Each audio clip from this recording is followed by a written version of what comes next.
Hello everyone, एक बार फिर से आप सभी का स्वागत करती हूँ आपके A9 एजुकेशन चैनल में।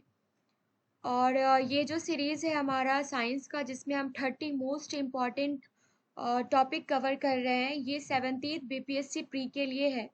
लेकिन आप किसी भी एग्ज़ाम की तैयारी के लिए इस सीरीज़ को कंटिन्यू रख सकते हैं। फर्स्ट जो हमारा पार्ट आया था, फर्स्ट क्लास में आपका बोलूँगी साइंस के 30 टॉपिक्स का। उसमें हमने 4 टॉपिक्स कवर कर लिए थे और आज इस क्लास में हम 5 टॉपिक्स कवर करेंगे। ठीक है, जिसमें फर्स्ट टॉपिक जो है हमारा वो रहेगा Kepler's law of planetary motion, जहाँ से क्वेश्चंस पूछे जाते हैं। यहाँ से नहीं तो न्यूटन से क्वेश्चंस आते ही आते हैं किसी भी तरीके से। फिर वेव्स के बारे में हम देखेंगे। और केमिस्ट्री में अगर देखा जाए तो हम जो भी सॉल्ट्स हैं उनके फार्मूला और उनके यूजेस देखेंगे। आगे बात कर लेते हैं बायोलॉजी की, जिसमें हम देखने वाले हैं प्लांट एंड एनिमल सेल के बीच में डिफरेंस, यहाँ से क्वेश्चंस पूछे जाते हैं। और दूसरा हम देखेंगे हमारे टीथ के बारे में, दांत के बारे में, कितने इंसीजर्स होते हैं, प्रीमोलर्स कितने होते हैं, किधर होते हैं। ये सारे के सारे क्वेश्चंस आज इस वीडियो में हम कवर करेंगे। 10 मिनट का ये वीडियो रहने वाला है और यहाँ से आप 2 मार्क्स से क्वेश्चंस जरूर एक्सपेक्ट कर सकते हो। स्टार्ट करते हैं फिजिक्स से, जिसमें Kepler's law of planetary motion हम देखने वाले हैं। फर्स्ट लॉ और लॉ ऑफ ऑर्बिट। केपलर्स के फर्स्ट लॉ को क्या कहा जाता है? लॉ ऑफ ऑर्बिट भी कहा जाता है। और केपलर्स का फर्स्ट लॉ है क्या? तो ये है, each planet revolves around the sun in an elliptical orbit. तो सारे के सारे जो प्लैनेट हैं वो सन के अराउंड रिवॉल्व करते हैं on elliptical orbit. Okay, second law हम देख लेते हैं केपलर्स का। ये है इसको लॉ ऑफ एरियल वेलोसिटी भी कहते हैं, या फिर प्लैनेट्स एरियल वेलोसिटी भी कहते हैं। तो यहाँ पे देख लीजिए कि इसमें प्लैनेट्स की जो एरियल वेलोसिटी होती है ये क्या होती है? कांस्टेंट होती है। और यहाँ पे सेकंड लॉ की बात की जाए तो ये क्षेत्रों के नियम के रूप में जाना जाता है। और किसी ग्रह को सूर्य से मिलाने वाली रेखा समान समयांतराल में समान क्षेत्रफलों को पार करती है। समय के साथ क्षेत्र परिवर्तन की दर जो है ये कांस्टेंट रहेगी। ये हमारा second law of second Kepler's law है। थर्ड केपलर्स लॉ हम देखते हैं, जिसको लॉ ऑफ पीरियड्स भी कहा जाता है। The squares of orbital period of the planets are directly proportion to cubes of the semi major areas of their orbit. अब यहाँ पे क्या देखना है? कोई ग्रह सूर्य से जितना दूर होगा उसकी परिक्रमा गति उतनी ही धीमी होगी। ये 3 लॉ हमने देख लिया। अब जो सेकंड टॉपिक है हमारा फिजिक्स का, वो हम देखते हैं वेव्स के बारे में। वेव्स में बात करूंगी मैं सबसे पहले इंफ्रासोनिक वेव्स की, जिसकी फ्रीक्वेंसी क्या होती है? 20 हर्ट्ज से कम होती है, बिलो होती है। जैसे वोल्केनोज की, लैंडस्लाइड्स की, मेट्राइड्स की। ठीक है। सोनिक वेव्स क्या होते हैं? Frequency between 20 hertz to 2000 hertz, जो जैसे फ्लूट, शहनाई, ढोल, जिसको हम ह्यूमन बींग्स सुन सकते हैं। लेकिन अगर मैं बात करूं अल्ट्रासोनिक वेव्स की, तो इसकी फ्रीक्वेंसी जो है ये 20,000 हर्ट्ज से ज़्यादा होती है, जो हमारे कैपेसिटी से बाहर है सुनना। इसको कौन कौन सुन सकते हैं? आदमी नहीं, बिल्कुल भी नहीं। Monkey, dolphins, fish, bat, cat और डॉग्स, ये सारे के सारे सुन सकते हैं। सेकंड आते हैं हम केमिस्ट्री पार्ट में, जहां हम देखने वाले हैं major salts, formulas and their uses. जहां फर्स्ट हम देखेंगे सोडियम क्लोराइड के बारे में, जिसको हम डिनोट करते हैं NaCl से, जिसको कहते हैं कॉमन साल्ट। फूड प्रिपरेशन में इसका यूज़ किया जाता है। प्रिजर्वेशन ऑफ पिकल्स, अचार के प्रिजर्वेशन में इसको यूज़ किया जाता है।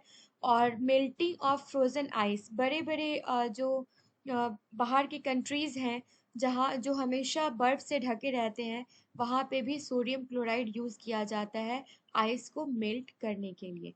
सोडियम नाइट्रेट NaNO3, तो ये manufacturing of explosive and fertilisers and explosive के मैन्युफैक्चरिंग में इसको यूज किया जाता है। ठीक है। सोडियम कार्बोनेट देखते हैं, Na2CO3, जिसको वॉशिंग सोडा के नाम से आप जानते हैं। ये वेटिंग एजेंट है और in glass, paper, soap and brick manufacturing industries में भी इसका यूज किया जाता है। नेक्स्ट है सोडियम हाइड्रोक्साइड, जिसको आप NaOH से रिप्रेजेंट करते हैं, जो कि कॉस्टिक सोडा के नाम से जाना जाता है और इसका यूज होता है soap, paper, detergent and petroleum refining industries में और टेक्सटाइल मैन्युफैक्चरिंग इंडस्ट्रीज में भी जोर शोर से इसका यूज किया जाता है।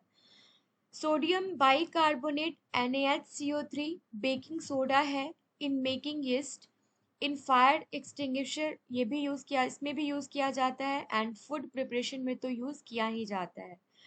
कॉपर सल्फेट CuSO4 ये यूज किया जाता है इलेक्ट्रोप्लेटिंग एंड डाइंग में। कैल्शियम कार्बोनेट की बात किया जाए तो CaCO3 cement manufacturing, extraction of iron, इन दोनों में इसको यूज किया जाता है। 8वां नंबर है हमारा कैल्शियम हाइड्रोक्साइड। सारे के सारे पॉइंट्स जो हैं ये काफ़ी इम्पॉर्टेंट है, आप स्टार मार्क कर लीजिए। कहीं ना कहीं से इस वीडियो के किसी न किसी पार्ट से क्वेश्चन पूछा ही जाएगा। Calcium hydroxide CaOH2 lime water के नाम से जिसको आप जानते हैं, लेदर इंडस्ट्रीज में यूज किया जाता है। Treatment of acidic soil, water and sewage में भी इसको यूज किया जाता है। तो हमने फिजिक्स एंड केमिस्ट्री के पार्ट्स देख लिए, अब हम आते हैं बायोलॉजी की तरफ, जिसमें हम देखेंगे प्लांट एंड एनिमल सेल में डिफरेंस। प्लांट इस साइड है and animal side is are right side. Plant का अगर शेप पूछा जाए, प्लांट सेल का शेप पूछा जाए तो ये स्क्वायर भी हो सकता है और रेक्टेंगुलर भी हो सकता है, लेकिन एनिमल शेप जो होता है सेल का वो इरेगुलर और राउंड शेप में होता है। प्लांट सेल में सेल वॉल प्रेजेंट होते हैं, यहाँ पे एब्सेंट होते हैं। प्लाज्मा सेल मेम्ब्रेन प्रेजेंट होते हैं, एनिमल सेल में एब्सेंट होते हैं। एंडोप्लाज्मिक रेटिकुलम प्रेजेंट होते हैं, यहाँ पे एब्सेंट होते हैं। न्यूक्लियस प्रेजेंट होते हैं लेकिन one side of the cell, लेकिन यहाँ पे भी न्यूक्लियस प्रेजेंट होते हैं और ये सेल के सेंटर में प्रेजेंट होते हैं, कहाँ? एनिमल सेल्स में। ओके। प्रेजेंट बट रेयरली, क्या? गोल्गी एपरेटस जो है ये प्रेजेंट होता है rarest of the rare case में प्लांट सेल में, और ये प्रेजेंट होता है एनिमल सेल में, गोल्गी एपरेटस। फिर बात करते हैं साइटोप्लाज्म जो है वो प्लांट सेल में प्रेजेंट होता है, एनिमल में भी प्रेजेंट होता है। Ribosomes animal and plant cell दोनों में प्रेजेंट होता है। प्लास्टिड्स जो है ये प्लांट सेल में प्रेजेंट होता है एंड एनिमल सेल में एब्सेंट होता है। सीलिया एब्सेंट होता है प्लांट सेल में और प्रेजेंट होता है in most of the animal cell में। यहाँ तक कोई प्रॉब्लम तो आप मुझे कमेंट सेक्शन में बताइए। नेक्स्ट देखते हैं, न्यूट्रिशन जो है ये प्राइमरी ऑटोट्रॉपिक होता है प्लांट सेल का एंड हेट्रोट्रॉपिक होता है एनिमल सेल का। अब बात आती है ऑटोट्रॉपिक वर्ड की एंड हेट्रोट्रॉपिक वर्ड की। तो ऑटोट्रॉपिक वो होते हैं, वो ऑर्गेनिज्म होते हैं जो कि अपना फूड खुद से बना सकते हैं, और हेट्रोट्रॉपिक जो कि बना बनाया खाते हैं, कंज्यूम करते हैं फूड को। ओके। अब यहाँ पे हमें देखना है माइटोकॉन्ड्रिया प्रेजेंट रहता है लेकिन फ्यूअर नंबर्स में, कम नंबर्स में। माइटोकॉन्ड्रिया जो है ये न्यूमरस वे में प्रेजेंट रहता है एनिमल सेल में। वैक्यूल्स की बात की जाए तो ये फ्यू लार्ज और a single centrally position cells इस एनिमल सेल्स में होते हैं और यूजुअली स्मॉल होते हैं एंड न्यूमरस होते हैं, कहाँ पे? एनिमल सेल में। आई होप यहाँ तक क्लियर होगा। आगे हम देखने वाले हैं बायोलॉजी में टीथ के बारे में। सबसे पहले तो ये जान लीजिए कि जो वयस्क मनुष्य हैं उन्होंने उनमें 32 होती है संख्या परमानेंट टीथ की, जो कि 4 टाइप के टीथ से बने होते हैं। ये 32 जो है, जिसमें इंसीजर्स, कैनिन्स, प्रीमोलर्स और नेक्स्ट हम देखते हैं ये है हमारा मोलर्स। अब हमें देखना है इंसीजर्स। इंसीजर्स टोटल कितने होते हैं? ये टोटल 8 होते हैं। 4 ऊपर के जबड़े में, 4 नीचे के जबड़े में। यूज क्या है? कटिंग करना। कैनिन्स की बात की जाए तो ये 4 पॉइंटेड टीथ होते हैं on each side of the incisor. Incisor के साइड में 2 इन ईच रोज। मतलब अगर मान लीजिए कि ये इंसीजर्स हैं तो ये इधर रहेगा, एक इधर रहेगा, और नीचे के साइड में एक इधर और एक इधर रहेगा। ओके। फिर प्री मोलर्स की बात की जाए, ये टीयरिंग के पर्पज से यूज किया जाता है।